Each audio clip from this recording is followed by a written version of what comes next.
और अब आपको सीधे वाराणसी लिए चलते हैं, जहां प्रधानमंत्री नरेंद्र मोदी का इस वक्त रोड शो चल रहा है।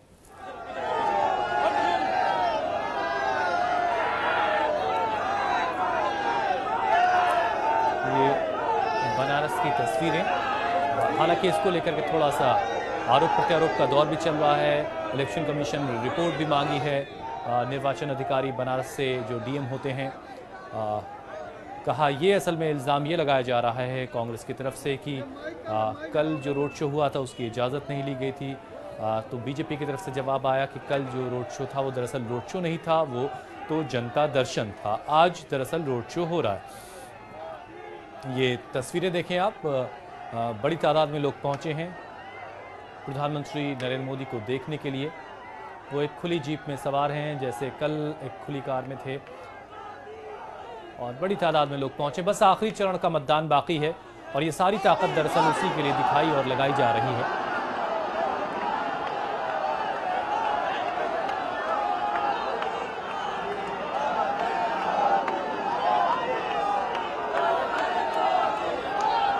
मोदी मोदी नारों के बीच पीएम का कारवां आगे की तरफ बढ़ता हुआ।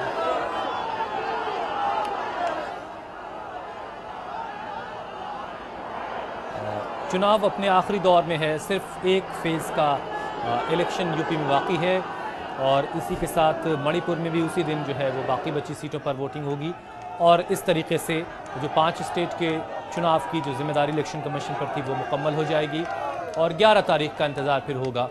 सिर्फ 2 से 3 दिनों का फासला, 11 तारीख को दोपहर तक ही साफ हो जाएगा कि 5 सूबों में जो चुनाव हुए और ख़ास तौर से उत्तर प्रदेश में किसने बाजी मारी है, किसका नसीब खुला है, किसकी मेहनत काम आई है और किसको जनता ने नकार दिया, खारिज कर दिया।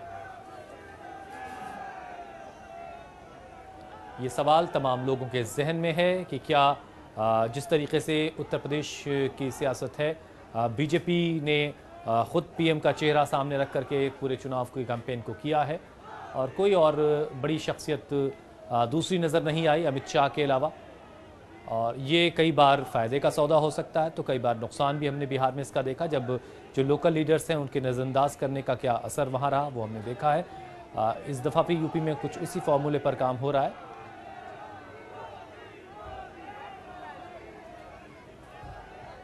लेकिन 2 अलग अलग जगहें, 2 अलग अलग इलाके, 2 अलग अलग मिजाज। इंतज़ार अभी करना होगा कि क्या हालात बनते हैं। समाजवादी पार्टी गठबंधन के साथ मैदान में है। कल वहाँ पे अखिलेश और राहुल का भी रोड शो हुआ था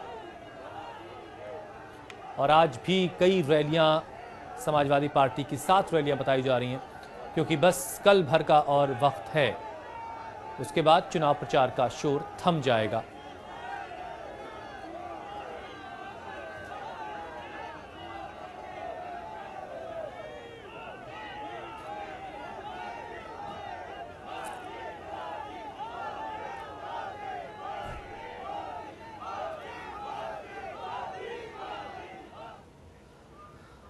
तो बीजेपी एक तरह से कह सकते हैं आपकी शक्ति प्रदर्शन कर रही है।